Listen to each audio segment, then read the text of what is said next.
Okay, I wanted to take a couple steps back because when you said oldies, right? Mm-hmm. What were the oldies that Pops was playing? Because I remember back when I was younger, my dad was playing oldies all the time, especially in the old schools. Oh Like my dad had old man, school cars and drive around, and the old schools just like the music just it sticks with you more than like the music now because like you remember every single moment when you go mm, back to listen to those songs. Like it's like a nostalgia type of feeling. So like, what man, songs was Pops playing when he was younger? man, Stevie Yeah, Wonder. He used to play. yeah. What's Sunday, Monday, Tuesday, Wednesday, Wednesday, Thursday, Thursday, Friday, Friday, Saturday. Saturday. Alexander You know what I'm O'Neal. saying? Yeah. Alexander Hell O'Neal, yeah. Al Green. Like Huh? there was many like records, man. Just but like they all just had a different feeling, like Yeah. And then, but yeah, he definitely used to spit all of them all the time. And then my dad's Ghanaian, so he used to play like Ghanaian music that I don't really remember, but he was always playing some oldies, man. That's He was tough. always playing some oldies. Hmm. So it's like, now from taking from that in the past, those old songs, that old energy back then, even though it's still even when you play those songs, it's still fresh, no Hmm. matter how many times you play it.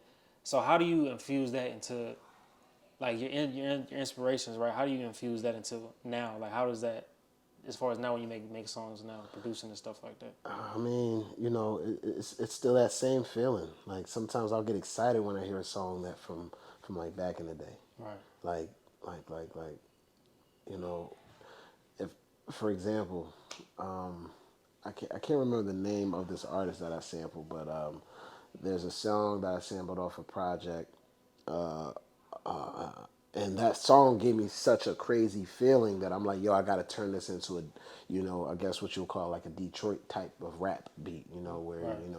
something you'll hear like a Sada or you know Icewear Vezo, like one of them popular, Mm-hmm. Detroit artists on. Or for example, I didn't make this beat, but like Peasy, he got that song "If We Locked In," Yeah, so switching up. Yeah. that beat was sampled. Right. When I heard that beat, I was like, dog, this is amazing. Like this Yeah. song is Yeah. amazing. They You know what I'm executed that saying? perfectly. Yeah. Like that's what I'm saying. Like if I was to hear that song, I probably would have made the beat the same way. But I like it's like the excitement. Like you know what I'm Mm-hmm. saying? Like it's that thrill, it's that energy. Like yo, this stuff sound crazy. You feel me? Mm-hmm. But like I really make all of my beats off inspiration. Right. Everything just is all off of good energy and just good inspiration. Yeah. That's where it all has to be. Like, Hmm. because I mean, you know, sometimes we get stuck when we're making stuff. Like we get stuck sometimes. We get clouded mind a little bit. So do Hmm. you ever have those moments like when you're making music, like let me take a little break and let me get back to it later? Of course, like Uh-huh. even me coming down here, one of my managers called me and they're like, "Yo, you going to Atlanta for a couple of days?" And I think I was just getting off making a beat, or I was leaving the studio, Hmm. and got that last minute call, and I'm like, I don't think I was just making something, and I'm like, I had to take a break off that. I'm not gonna hold you, so that's a good question.